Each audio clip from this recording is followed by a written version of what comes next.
Let go of me, I didn't do anything! Ma'am, calm down, you're under arrest. This is a mistake, help me! Keep moving. No, this is a mistake, let me go! Ma'am, stop resisting, you're under arrest. Please, I can explain, don't do this! I never thought Oakwood Estates would become a crime scene, but there I was, watching two police cruisers roll onto our flawless lawns like they were responding to a drug bust. Neighbors gathered in pajamas and silk robes, phones raised, whispering. Then Officer Blake walked out of our pristine clubhouse holding the HOA cash box like it was evidence from a robbery. Behind him stood Karen Wilcox, our untouchable HOA president. 5 years of power. 5 years of barking orders about trash cans, lawn heights, and mailbox colors. Now her lipstick was smeared, her mascara running, her hands shaking like she'd just been caught cheating on live TV.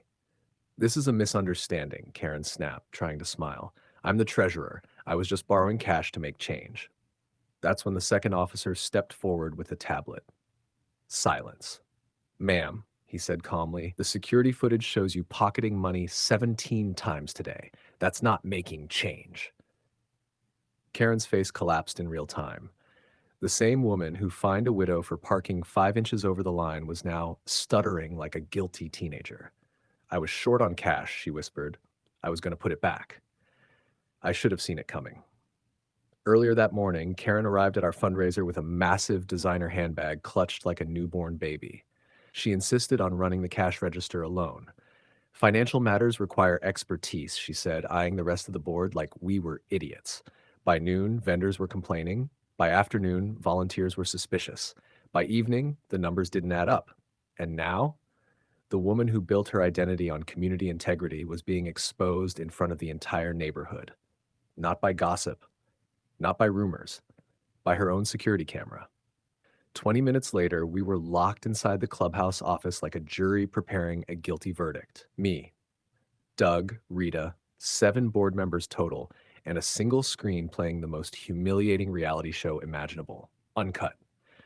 On the footage, she waited until no one was at the booth. Then she opened the cash drawer. Not once, not twice.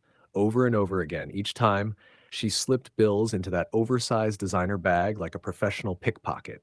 Quick glance left, quick glance right, smile, steal. 17 times. No ledger entries, no notes, no loan record.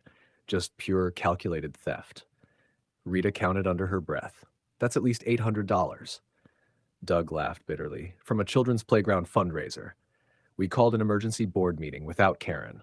When she walked in the next morning, her confidence died instantly. 7 people, arms crossed, security footage already paused on the screen. "What is this?" she snapped. "I don't have time for drama." Doug hit play. Karen watched herself steal. Her mouth opened, closed, opened again. "That's not what it looks like." Then came the excuses. Inflation, stress, payday, volunteer burnout.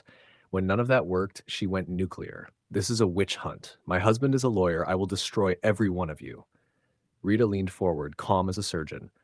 "Karen, we already called the police."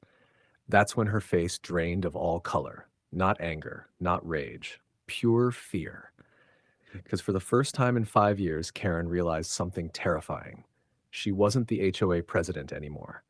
She was the crew. If this story is blowing your mind already, don't forget to like, share, and subscribe because Karen's downfall is about to get much worse. The police didn't even look surprised.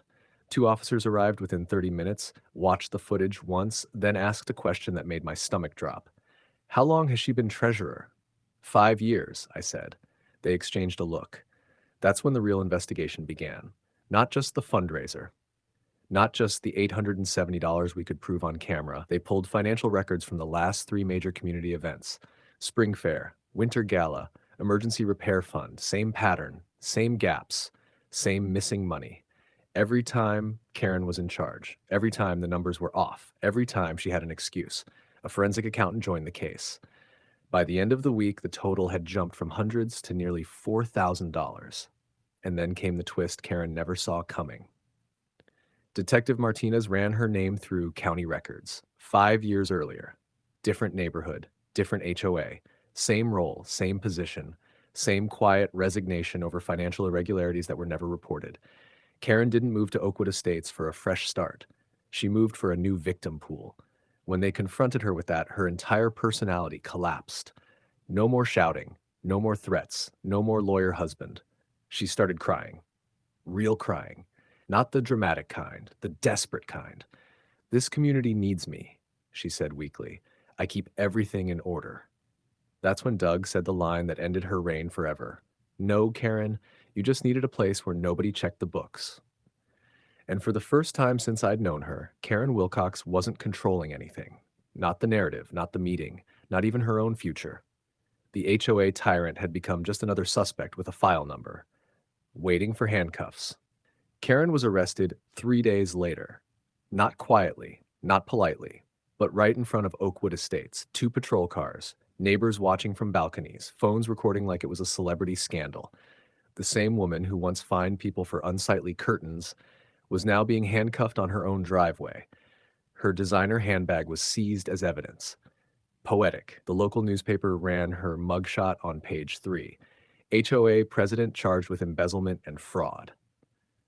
In court, Karen tried one last performance. She cried about stress, about bills, about her husband's struggling law practice, about how she worked so hard for the community and deserved something in return. The judge didn't even blink. "Volunteer work is unpaid by definition," he said. "What you took was not compensation. It was theft." Sentence: 18 months in prison, 3 years probation, full restitution, $5,000 fine. As the bailiff approached, Karen whispered her final delusional line: "I built this community. They're nothing without me." She was led away in cuffs. And the funniest part? Oakwood Estates improved immediately. No more petty fines, no more fear, no more HOA dictatorship. Just neighbors who finally realized the real parasite wasn't messy lawns. It was the woman who pretended to protect them. Karen Wilcox didn't lose her job. She lost her identity, her reputation, and the only power she ever had, control over people who trusted her. And the community she once ruled, it healed the moment she left. If this story shocked you, exposed you, or reminded you of someone you know, don't forget to like, share, and subscribe. These HOA tyrants exist everywhere, and most of them are still hiding.